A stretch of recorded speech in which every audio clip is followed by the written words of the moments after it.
자, 현행 지방 교육자치 제도에 대해서 하나씩 알아보겠습니다. 우선은 우리가 앞에 지방자치제도의 발전에 대해서 배웠어요. 자, 하나만 조금 알아봅시다. 참고로 지방자치는 1995년 자, 문민정부죠. 문민정부 김영삼 대통령 때부터 물론 이제 노태우 대통령 때 공약을 하긴 했지만 그죠? 자부터 본격적으로 시작했다라는 내용을 바탕으로 그렇다면 자 교육 자치는 어떠냐? 물론 이제 같이 그 지방자치와 가겠지만 그죠? 자 교육 자치 시기는 우리가 이제 세 부분으로 나눠볼 수 있습니다. 우선은 시작 단계인 1991년이라고 볼 수 있죠. 자, 1991년도에 지방교육자치에 관한 법률이 제정이 돼요. 자, 그래서 이제 지방교육자치의 틀을 만들었다라고 할 수 있는데 이때 우리가 교육위원회와 한편으로 교육감 제도를 두게 되는 겁니다. 그렇죠? 위임형이었죠. 그래서 뭐 선거로 이렇게 뽑는 교육위원회 위원이라든지 그렇지는 않았습니다. 자, 근데 이제 그로부터 대략 10년, 아니죠. 91년에서부터 대략 한 20년이 지난 시점에서 많은 일들이 일어났는데 우선 2002년 12월 달에 교육위원회를 시도위원회 상임위로 두도록 하는 것이죠. 자, 시도의회 의원과 교육위원회를 구성했고 의원이 과반수가 되도록 한다라는 것인데요. 이게 무슨 말이냐면 자 보시면 이렇게 의회가 이렇게 지방의회가 있습니다. 그죠? 지방의회가 있으면 이렇게 의장이 있고 여기에 부의장도 있고 자 상임위가 이렇게 쭉쭉 있습니다. 이렇게 그죠? 자, 뭐 행정상임위원회 우리 저번 시간에 배웠죠? 그래서 교육위원회를 여기에 하나로 더 두게 되는 것이죠. 그만큼 이제 교육이 자 지방의회에서 다루는 사무로서 굉장히 큰 비중을 차지한다. 그때가 2006년 때부터라고 생각하시면 돼요. 자, 근데 여기 교육의 특수성을 생각을 해서 교육위원을 두게 되는데 뭐 여기서 교직 경력이 뭐 한 10년 있어야 되고 행정가 경력이 뭐 5년 있어야 되고 막 그런 것이 있었어요.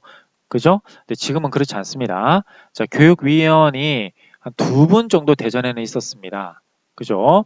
그리고 자, 다른 시도 의원이 포함되어서 이렇게 상임위를 구성하게 되는데 교육위원이 과반수가 되도록 한다. 이렇게 4분 정도 하면 시도위원이 대략 한 3분, 4분 이런 식으로요. 2분이었으면 1분 이렇게 되겠죠. 자, 그리고 또 이쯤에 교육감을 자 2006년 때 간선제였어요. 이 간선제가 뭐냐면 학교 운영위원회에서 선거를 했습니다. 그러니까 모든 초, 중, 고등학교, 대학, 초, 중, 고가 있으면 여기서 학운위 위원들이 있어요. 이 위원들에 의해서 교육감을 선출하게 된 거죠. 그러니까 이것은 간선제예요. 그죠? 자, 근데 이것이 이제 주민이 직접 뽑는 걸로 넘어가게 되는 겁니다. 그리고 그로부터 이제 한 4년 뒤 2010년도에 교육자치의결기였던 교육위원회가 시도위에 통합되었다. 근데 시도위에서 이제 완벽하게 교육위원회가 따로 있고 시도위원회가 따로 있었는데 이게 이렇게 들어오게 된 것이죠. 그죠? 좀 더 이제 시도위원회가 이렇게 있으면 권한이 큰 거죠. 근데 여기서 이렇게 들어왔다라는 건 조금 권한이 작아진 거라고 볼 수 있습니다. 그런데요, 그나마 있던 교육위원회, 이때의 교육위원회는 이 상임위를 얘기하는 거예요. 처음에는 이렇게 컸는데 작아진 겁니다. 이 작아진, 즉 상임위원회가 그나마 폐지가 됐습니다. 2014년도 7월부로요. 그래서 이제는 교육위원을 따로 별도로 뽑지 않고요. 시도위원 중에서 교육위원을 선출하게 되는 겁니다. 그죠? 자, 그런 내용들을 바탕으로 그렇다면 우리가 먼저 봐야 될 것이 바로 교육감입니다. 자, 교육감이라고 되어 있는데요. 이런 교육감과 또는 시도위원들에 관한 내용들은 우리가 이 법률에서 좀 찾아볼 수 있습니다. 특히 제가 보여드리려고 하는 것이요. 자, 지방교육자치에 관한 시행령이 있고요. 또 그거보다 상위 법령이라고 할 수 있는 교육자치에 관한 법률이 있습니다. 약치 여기 보시면 교육자치법이다라고 나오죠. 자, 우리가 뭐 1장은 총칙이고 2장은 삭제되었으니까 넘어가고요. 자, 여기 보시면 참고로 3장부터가 이제 교육감이 되는 겁니다.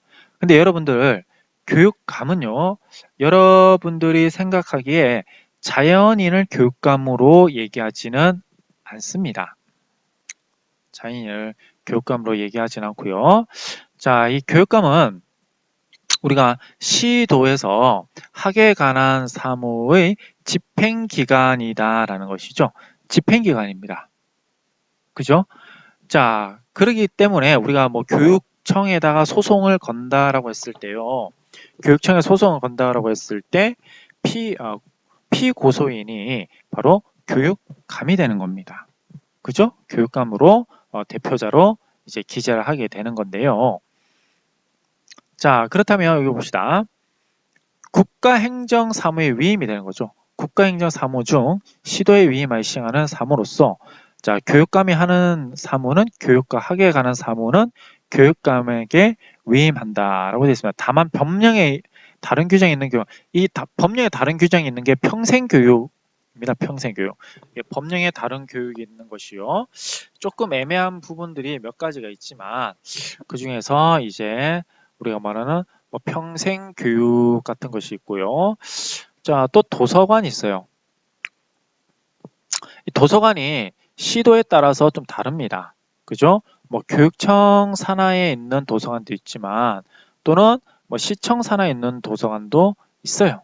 예를 들면 뭐 시청이라든지 구청 산하 여기서는 뭐 안산도서관, 뭐 지족도서관 이런 것도 있고요. 한밭도서관도 있을 수 있고요. 그죠? 유성도서관. 근데 교육청 산하에 있는 도서관도 되게 많습니다. 그죠? 자, 이런 것처럼 타 시도에는 교육청으로 소속이 있고 어떤 시는 시청의 소속이 있어요. 자, 이런 것들은 서로 규정하는 법령에 따라서 있는 거기 때문에 이 학예는 도서관은 학예에 관한 업무가 아니냐? 그러면 교육감이 다 모든 것을 해야 되지 않냐?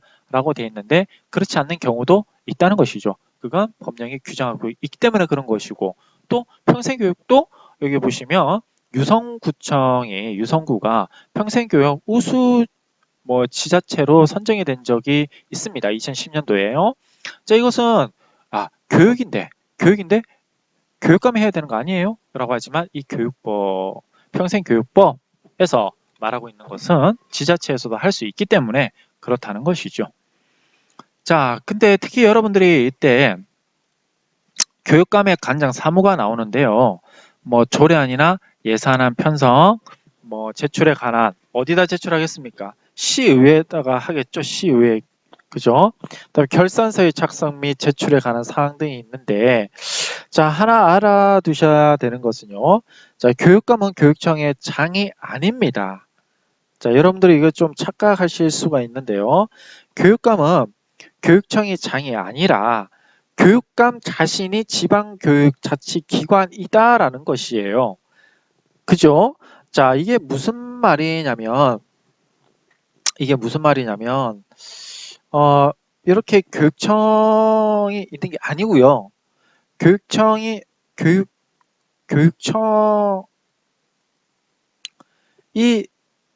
있는 게 아니고 교육감이 혼자서 다 하는 겁니다. 지방교육자치. 그러면 교육감 1인이 모든 일을 할 수가 없잖아요. 그래서 조직을 만든 거예요. 그 조직이 만든 게 교육청이에요. 따라서 교육감은 교육자치기관이에요. 여러분들 헷갈리시면 안 됩니다. 이 1인 사람으로 보시면 안 되고요. 하나의 기관입니다. 근데 이 기관 혼자서 다 운영할 수 없으니까 이렇게 교육청에다가 위임을 하는 겁니다. 권한을. 그래서 지방교육 자체에 관한 법률에 따라 시도교육청은 교육감 및 보조기관으로 설치된 것이다. 이래서 여기 있는 교육청은 이 교육감의 보조기관인 거예요. 그죠? 이 근데 보조기관장의 이제 최종 대표가 교육감이니까 마치 장인 것처럼 얘기를 하는 거죠. 이해가십니까? 그죠? 자, 그래서 우리는 이걸 알아두셔요. 교육감이 따로 있고, 그죠? 다음에 교육청이 따로 있더라. 교육청은 교육감의 보조기관이더라. 이게 주기관이다. 주기관이 보조기관에다가 명령을 하고 지휘를 하는 것이다. 라고 생각을 하시면 됩니다. 그래요. 자, 그렇다면 계속 우리가 봤던 거 계속 보죠.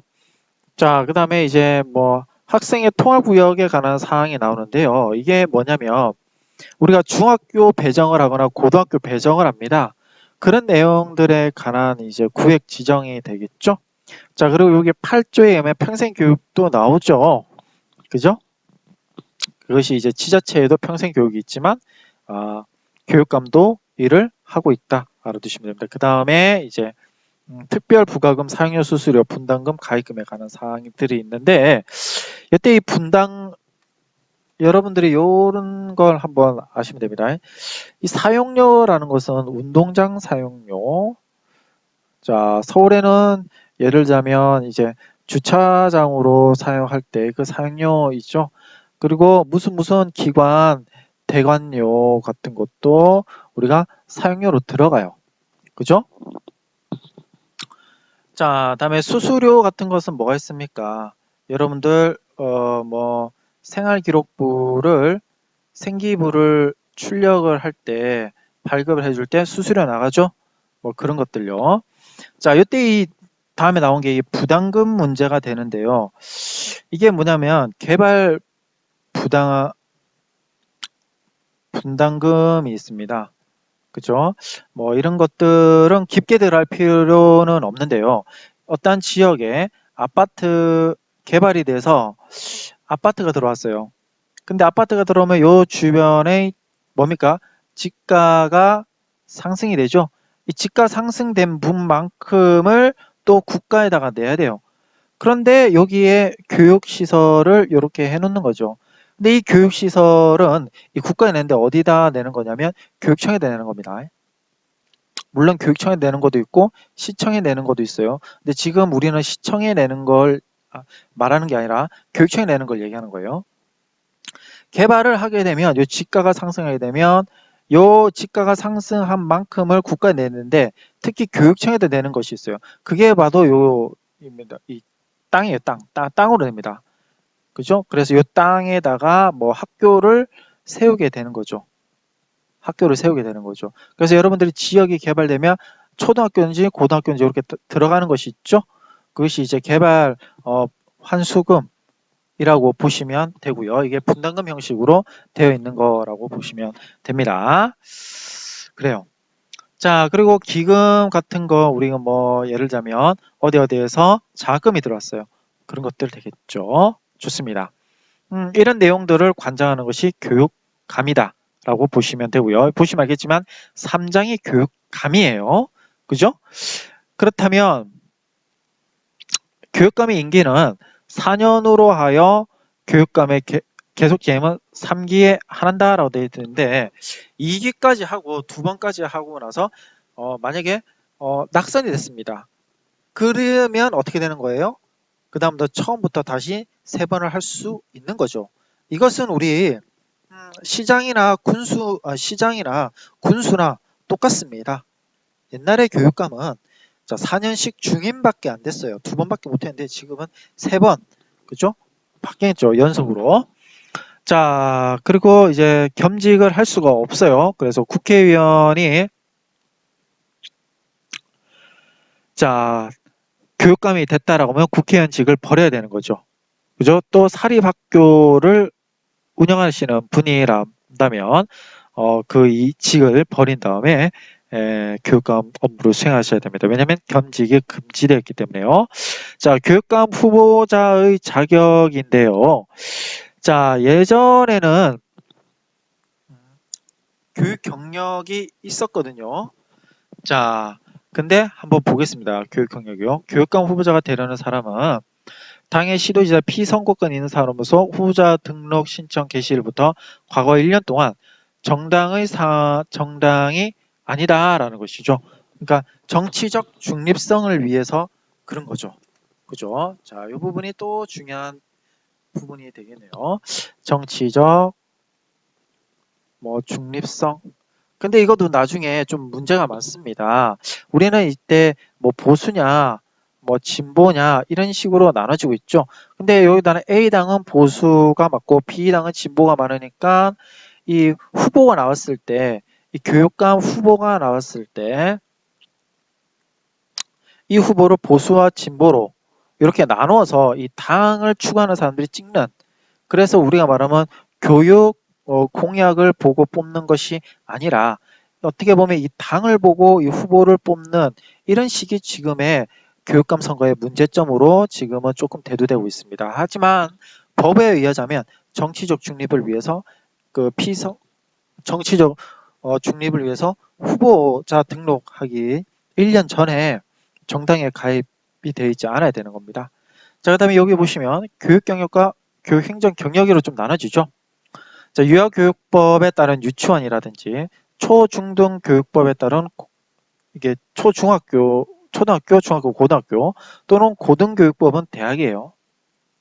그죠? 자, 대학이나 대학교. 자, 이주에 따른 학교 혹은 이와 동등한 학력 인정되는 교육경, 우리가 예를 들자면 공민학교라든지 고등기술학교라든지요. 이런 데도 마찬가지예요. 또는 평생교육시설로서 다른 법률, 방통대라는 것도 평생교육법에 따른 거라고 할 수 있죠. 또는 교육기관 또는 평생교육시설 포함한다에 교원으로 근무한 경력이 있어야 되고요. 교육행정 경력이라는 것은 국가 또는 지방자치의 교육기관 사무한 경력과 또는 교육공무원으로 근무한 경력이 있어야 된다라는 겁니다. 그죠? 자, 그 경력이 어떠냐면 여기에요. 3년 이상이면 됩니다. 그죠? 그러니까 교육 경력이 3년이거나 행정이 3년이거나. 자, 이 말이 뭐냐면 옛날에는 교사 출신이 교육감이 돼야만 했어요. 왜냐하면 예전에는 5년의 교육 경력이 있었거든요. 일반 행정 경력은 없어도 됐어요. 그죠? 근데 지금은 이런 것이 아니라, 그죠? 이런 것이 아니라, 자, 교사와 교육 경력이 되는 것이 아니라 일반 행정가. 예를 들자면 교육청 일반직 공무원으로 퇴직을 했는데 교육감으로 나갈 수가 있다는 거죠. 자, 이 부분이 조금 달라졌어요. 나중에 가면 예전에는 교사만 교육감이 돼야 된다라는 어떤 관습적인 어떤 생각들이 있었는데요. 이런 것들이 파괴가 됐습니다. 일반 행정가도 교육감이 될 수 있다. 그렇다면 일반 행정가가 교장은 될 수 있을까요? 없을까요? 자, 결론부터 말씀드릴게요. 옛날에 일반 행정가가 교장이 될 수가 없었거든요. 지금은 될 수 있습니다. 지금 교육부 차관님께서도 이제 우리 일반 행정가 출신이시죠? 그죠?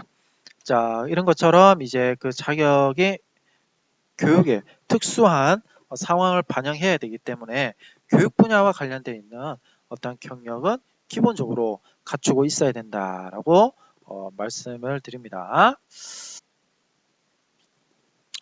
자, 그런 후보자의 자격에 대해서 한번 알아봤고요. 역시 그냥 자, 옛날에 비해서는 좀 완화됐지만 그래도 교육 경력이 좀 또는 교육 행정 경력이 좀 필요하다라는 것 알아두시기 바랍니다. 자, 좋습니다. 그 다음에 교육감의 소환. 자, 주민은 교육감을 소환할 권리를 가지고요. 교육감의 퇴직. 자, 이때 이렇게 있을 때는 이제 퇴직이 되더라. 그죠? 재정이 있고요. 사무 위탁이 있습니다. 자, 요렇게 쭉 내려오시다 보면 의안도 제출해야 되는 거고요. 자, 보조기관이 나옵니다. 그죠? 자, 우리가 분명히 교육감이 하나의 장이었어요.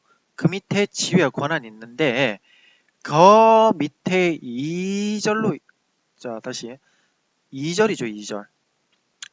2절이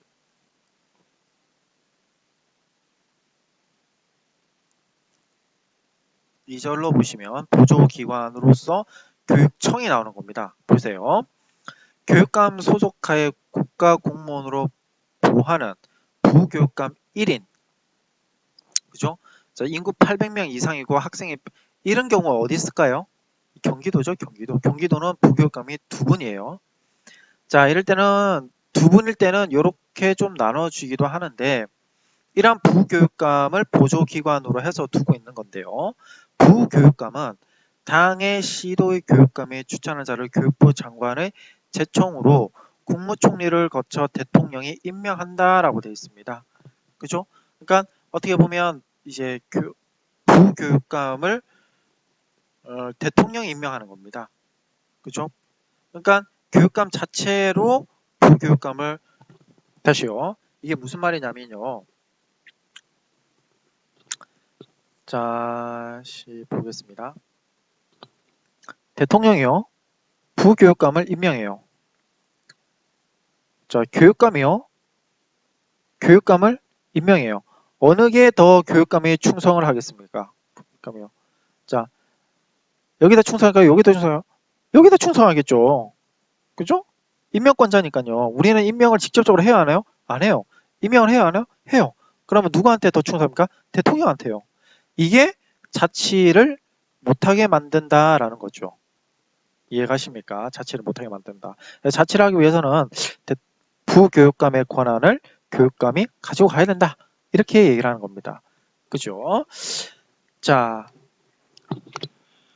또 보시면 부교육감은 교육감을 보좌하는 사무를 처리하고요. 자, 그 사무는 대통령이 처리하고요. 설치도 할 수 있고요. 뭐 기타 등등을 하고 있습니다. 이런 경우는 여러분들이 그냥 쭉쭉 보시면 될 것 같아요. 그 다음에 교육감의 직무대행은 부교육감이 하고요. 교육기관의 설치는 뭐 대통령의 조례에 정한 바에 따라서 대통령 또는 조례에 정한 바에서 할 수 있고요. 하급 교육행정기관이 자 보세요. 이런 겁니다. 정확하게 얘기를 드리자면요. 여기에 교육감이 있고요. 이 기관이요. 혼자 할 수가 없죠? 1인이 혼자 할 수 없어요. 그래서 교육청을 두게 되고요. 교육청의 대표는 교육감이지만 권한을 위임했죠. 누구한테요? 부교육감한테요. 이게 3장이고요. 이게 1절이고요. 이 부교육감, 교육청에서 권한 위임한 것이 부교육감은 보조기관을 두고 있고요. 보조기관이 부교육감을 얘기한 게 아니라 교육청을 얘기하고 있는 거예요. 이게 2절입니다. 자, 근데 요 아래에 다시 하나를 두는 것이 바로 뭡니까? 3절 하부 교육행정기관이다. 이게 교육청이라고 한다면 요건 교육지원청이 되는 것이죠. 자, 이게 이렇게 쭉쭉 나와 있는 겁니다. 법률로요. 이게 중요한 건 아니지만 여러분들이 한번 알아두시면 좋을 것 같아요.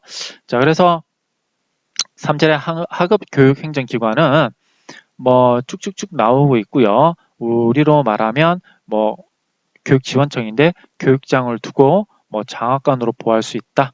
이렇게 나와 있죠. 교육장의 뭐 분장 사무부터 해서 나와 있습니다. 그 다음에 4장은 교육재정에 관한 거죠. 그래서 교육비 보조를 뭐 시도한테 받을 수 있다. 뭐 그렇게 하고요. 특별 부가금을 징수할 수도 있다라고 되어 있는데 이 초례를 한번 클릭해 볼까요? 네. 이렇게 하면 그 내용들이 여기서는 구체적으로 좀 나오겠죠. 시간이 충분히 없어서 다음에 보는 걸로 할게요. 여러분들이 좀 찾아봅시다. 다음에 못 볼 수 있어요. 자, 그래서 지방교육에 관한 협의회 할 때는 지방교육행정협의회를 설치하고 교육감 협의제를 설치하고 자, 선거 관련한 내용도 이렇게 쭉쭉 나와 있죠. 자, 그렇다면 이러한 교육자치법에 대한 시행령으로서는 자, 법제도 하고요. 교육 공포는 어떻게 하고 사무는 어떠한 것들이 있고 이런 교육장의 사무 분장의 범위부터 해서 부교육감의 사무 분장의 범위, 교육청의 명칭과 관할 구역 보통 이렇게 나와 있습니다. 그죠? 자, 한번 보시기만 하면 돼요. 그래서 교육감 협의체 설립 신고는 이런 것들이 있고요. 자, 선거를 했으니까 인수위원회가 있어야 되죠? 이런 내용들도 있는 것입니다. 자, 그래서 좀 정리해서 강의를 하자면 교육감은 이렇게 교육청의 장이 아니라 교육감 자신이고 그 자신이 교육청에다가 권한을 해줘서 교육청이 보조기관이 된 것이다 라고 보시면 됩니다. 지위는 하지만 교육에 관한 교육 지방자치를 대표하고 통괄하고 있다. 그죠? 자, 자격은 자, 후보자 등록 개시 1년 전 동안 이제 비정당이냐 하고 교육 경력 또는 교육 행정 경력이 3년 이상이거나 합쳐서 교육 행정 경력이라는 것은 여러분들 뭐 일반 행정을 얘기하는 게 아니라 교육 행정입니다. 예, 장학사라든지 장학관이라든지요. 또는 행정실장님이라든지요. 뭐 행정실에 있었던 직원이라든지요. 그런 행정 경력을 얘기하는 겁니다. 선출은 우리가 알고 있듯이 보통 평등 직접 비밀 선거로 하고요. 자, 교원단체 선거인단은 폐지하고 있습니다. 그죠? 그래서 교육감의 임기는 4년으로 하고 3차연에서 연임할 수 있고 최장 12년이더라. 부교육감 임명할 수 있는데 이 부교육감은 보조기관이다라는 것이죠. 그죠? 물론 이제 이런 부교육감은 보조기관인데 보조기관 밑에 또 하위기관이 있죠. 이런 것들을 교육감이 지휘 감독하는데 어쩔 수 없이 이제 교육부 장관이 지휘 감독을 받습니다.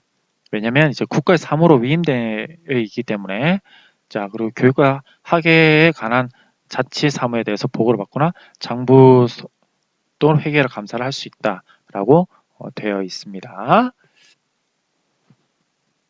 자, 그러면서 시도의회 등에 대해서 의결에 대한 제의와 제소도 할 수 있고요. 좋습니다. 이런 내용들은 한번 알아보시면 한번 읽어보시면 될 것 같습니다. 자, 그 다음에 세 번째로 우리가 좀 알아봐야 될 게요. 교육위원이에요. 물론 이제 예전에는 교육위원들이 있었고 교육 경력이 있으신 분에 의해서 교육위원이 선출이 되었지만 자, 우리가 앞서 보았듯이 2010년도에 있어서 교육위원회가 시도로 통합되기 그 이전에 그죠? 자,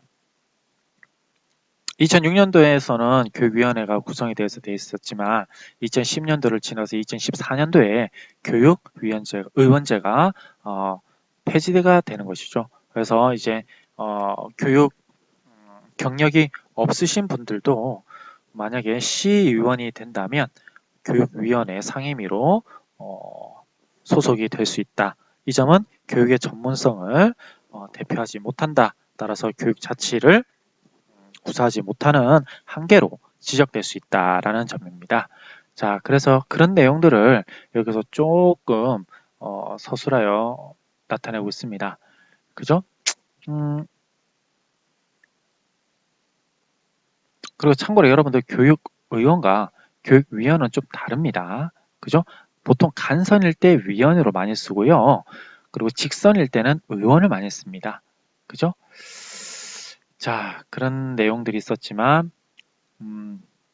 2014년부터는 교육위원을 의원을 따로 뽑지 않고 그죠? 지방 의원들로만 교육위원을 구성하고 있다라는 점이 좀 아쉽지만 현재의 상황이다라는 것입니다. 자, 그 다음에 여기서 그러면 이제 교육위원과 교육감의 내용들을 우리가 살펴보면서 가지고 있는 논쟁거리가 있습니다. 이런 내용들은 여러분들이 조금 고민을 하시면서 바라보실 공부를 계속해야 될 필요성이 있는 부분인데요. 제가 해보겠습니다. 첫 번째로 교육의 자주성을 살릴 만한 교육위원회가 없다라는 뜻이죠. 옛날에는 교육위원회가 따로 있고요. 아이고, 이게 왜 이러지?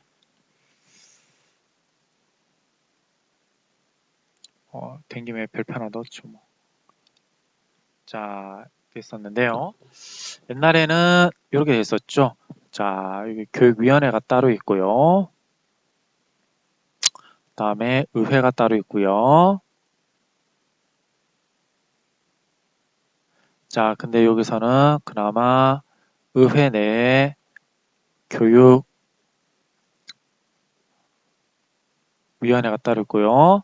그런데 여기에서는 교사가 교직 경력, 교육 경력이 필요했는데요. 이때도 교육 경력까지는 필요했어요. 근데 언제부터? 2014년부터 2006년까지였죠. 2010년. 이제 4년마다 차이가 있죠. 이렇게 선거가.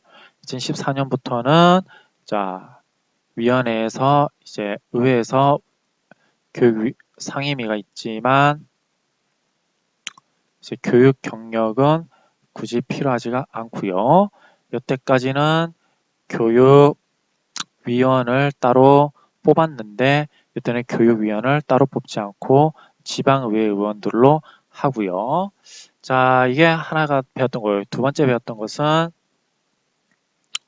자, 이제 교육감의 제청에 이어서 쭉 해가지고 결국에는 대통령이 머리매다 부교육감을 임명하더라라는 뜻이 되겠죠. 그러니까 이 부분을 없애주시면 좀 더 적극적인 자치가 되는데 그게 안 되고 있다. 뭐 그렇게 하시면 될 것 같아요. 그리고 여기 있는 일반 의원들이라든지 부교육감이 교육 경력이 없은 부분도 되더라라는 것. 자, 이런 부분들을 첫 번째, 두 번째, 세 번째 이런 것들이 가지고 있는 교육 자체에서의 문제라고 할 수 있습니다. 자, 그러면 이런 문제를 이슈화시켜서 한번 보죠. 교육의 자주성 원리를 살릴 수 있는 교육위원회가 현재는 없다라고 얘기할 수 있고요. 자, 교육 자체가 교육에 대한 전문적 관리를 목표로 하고 있으나 교육감 후보자의 교육 경력을 낮추는 것은 교육의 전문성을 보장하기 어렵다라고 되어 있죠. 자, 일반 자치와 달리 교육 자치는 광역 단위에서만 실시하고 있어 피부에 맞는 교육 자치를 실시하지 못하고 있다. 물론 이에 대한 보완책으로 각 단위마다 학교 운영위원회를 두고 있다라고 얘기는 하고 있습니다. 그죠?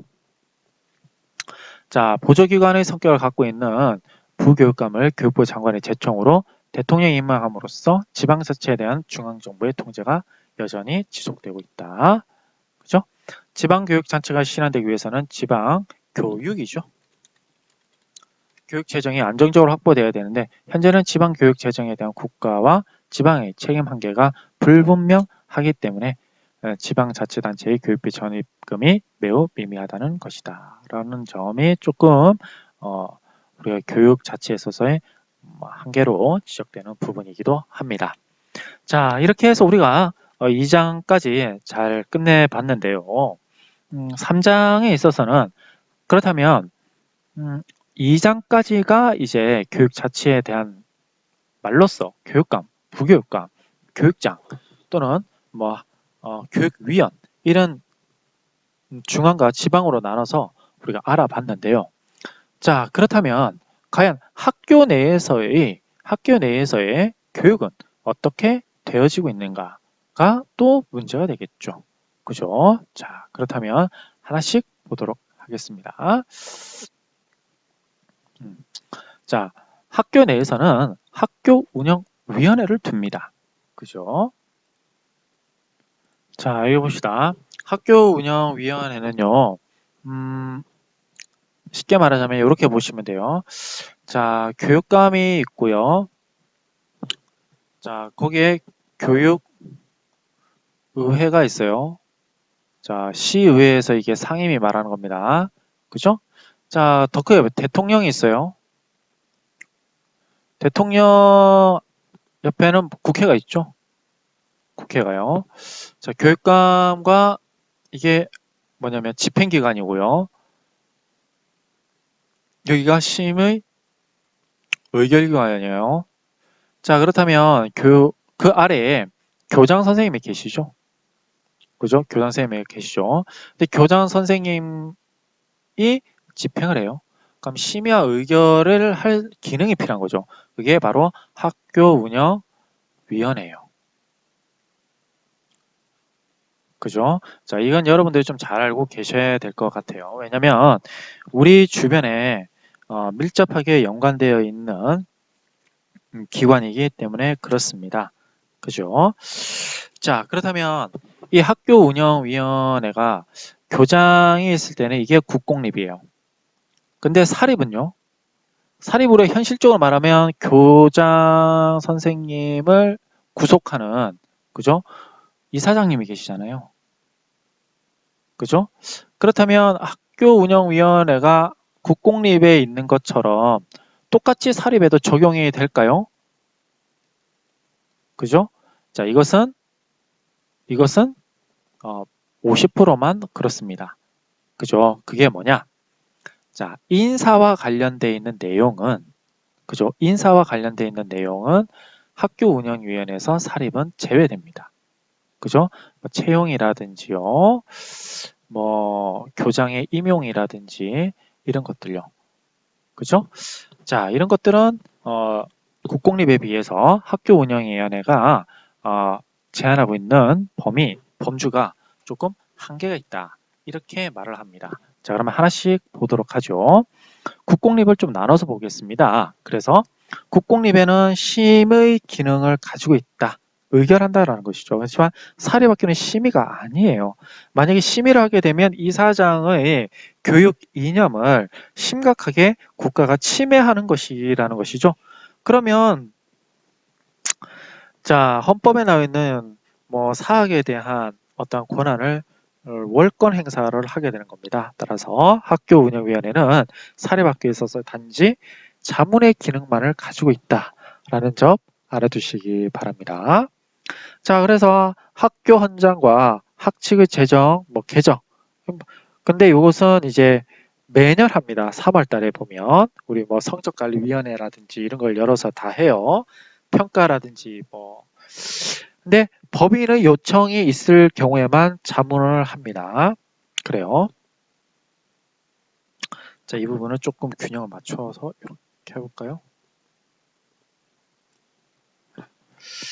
다음에 이제 학교의 예산과 결산, 학교 교육과정의 운영 방법 또는 교과형 도서와 교육 자료 선정, 교육체육복 졸업앨범 등 학부모 경비 부담 사항, 정규 학습 시간 종료 또는 방과기간 중에 교육활동 수련회는 국공립이 또는 사립이 똑같아요.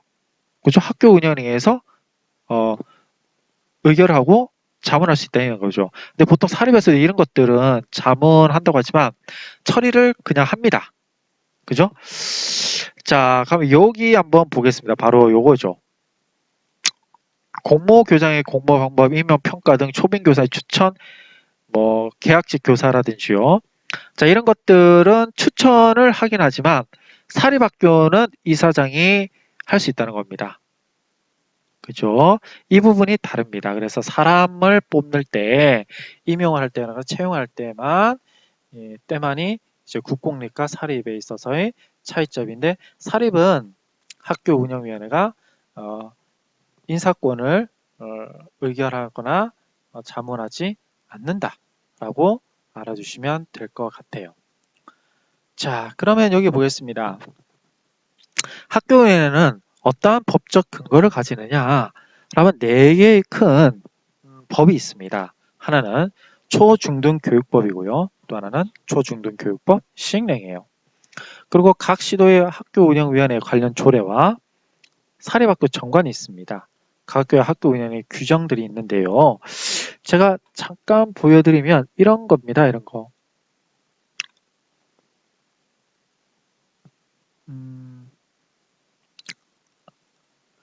자, 이게 2018년도에 있어서 학교운영위원회에 어떻게 운영을 해야 되는지에 관한 내용을 업무 편람을 이렇게 한 겁니다. 아무래도 학교 내에서는 학교운영위원회를 담당하는 교사가 있겠죠? 그분들을 위해서 업무 편람을 이렇게 마련해 놓은 건데요. 쭉쭉쭉 내려가서 이게 계획과 법령 구조와 뭐 국공립과 사립학교 운영의 비교, 뭐 6페이지는 좀 파야 되겠네요. 자, 그래서 구성과 선출은 어떻게 되느냐? 보통은 3월 초에 다 합니다, 이걸. 그죠? 선거를 할 수도 있고요.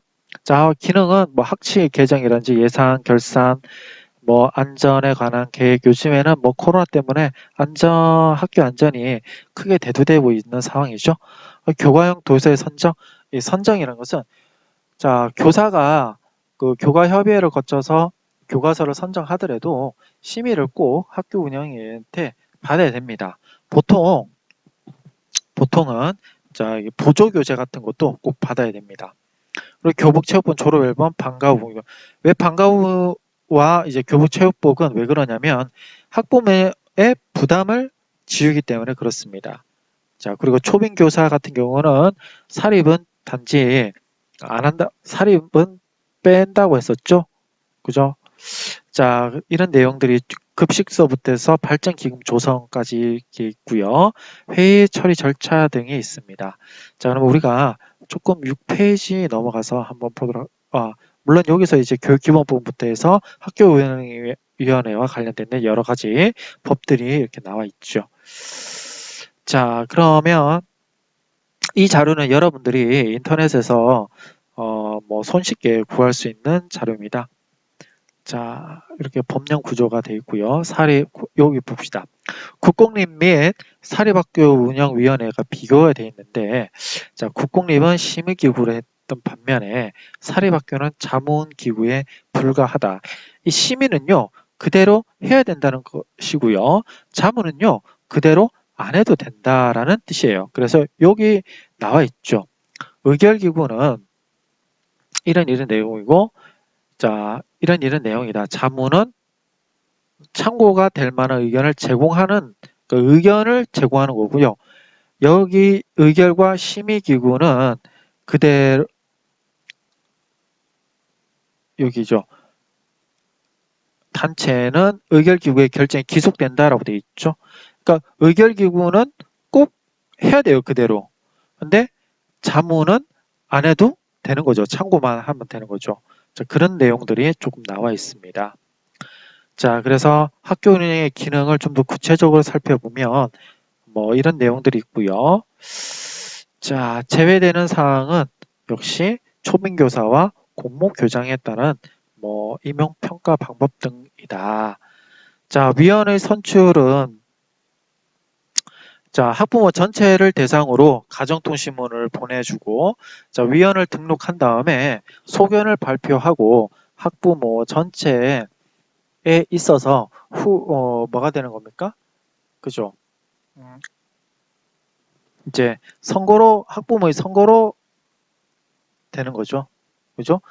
근데 대부분 이제 선거를 안 하고, 왜냐면 이제 그렇게 하면 좀 힘드니까요. 자, 그래서 교원위원 같은 경우는 전체 교원의 무기명 투표로 하더라. 그리고 지역위원 같은 경우는 뭐 학부모위원과 교원위원의 추천을 받아서 하더라라는 뜻이 되겠죠. 자, 그래서 이때 위원은 전체 학부모를 선거를 하는 게 아니고요. 저기 학부모 전체 회의가 있습니다. 그래서 이제 3월 달에 보면 그 각 학년별로 그 대표 학부모들을 이제 학교로 초빙을 하거든요. 그때 이제 선거를 하게 되는 겁니다. 보통 반장, 부반장 어머니들 오시죠. 그래서 이제 학교운영위원회의 권한과 의무는 자, 학교 운영에 참여권이 있다. 그리고 중요 사항은 심의와 자문 것이 있고 보고 요구권이 있다. 그리고 시정명령 신청권 등이 있고요. 그래서 참여는 어떤 참여하냐? 회의 참여하고 지휘 남용 금지의 의무 같은 것들도 돼 있어야 된다라고 쭉쭉 나와 있습니다. 이러한 학교운영위원회를 구성하는 것은 자 보시면 학부모위원도 있고 교원위원도 있고 또 지역위원도 있습니다. 그죠? 그래서 위원장은 교장 선생님이 되는 게 아니에요. 교장 선생님이 되는 게 아니고 학교 운영의 대표로 선거에 보통 의해서 된다라고 생각을 하시면 됩니다. 자, 자, 그 위에 이제 소위원회 산하단체를 쭉쭉 둘 수 있습니다. 이게 뭐, 그리고 간사는 보통은 학교에 뭐 선생님들이 이렇게 한다라고 보시면 될 것 같고요. 학생 수가 보통은 200명 이상인 경우에 있어서는 한 10명 정도 이렇게 두더라. 그리고 이렇게 위원들에 따라서 퍼센테이지를 이렇게 바꿔 놓을 수 있다. 이런 내용이 있습니다. 보통 중소 100명 이상과 200명 미만인 학교는 아주 소규모 학교고 뭐 중 정도의 학교는 중형 정도의 학교는 요 정도 한 10명에서 12명 사이를 하는 것 같더라고요. 좋습니다. 자, 이렇게 해서 돼 있죠. 자, 그러면 이렇게 학교 운영위원회에 대한 우리가 업무 편람을 봤고요. 자, 그러면 학교 운영위원회와 학부모회가 있습니다. 학부모회와 학부모 운영위원회는 좀 달라요. 자, 왜 그러겠어요? 학교 운영위원회는 적극적으로 참여를 할 수 있고 그렇게 하라고 시정 명령을 할 수 있잖아요. 어디에서? 국공립 학교 운영위원회에서요. 하지만 학부모회는 그렇지 않아요. 왜냐하면 자율 조직이기 때문에 그렇습니다. 그래서 성격이 여기는 심의 자문기구였는데요. 인데 반해서 학부모회는 뭐 의결 집행기구다라는 뜻이 되죠. 마음 먹으면 그렇게 하는 거죠. 그죠? 자, 또 심의하고 의결 자문기구 그리고 권한은 중요한 학교 운영 상황이지만 학부모 활동에서 할 수 있어요.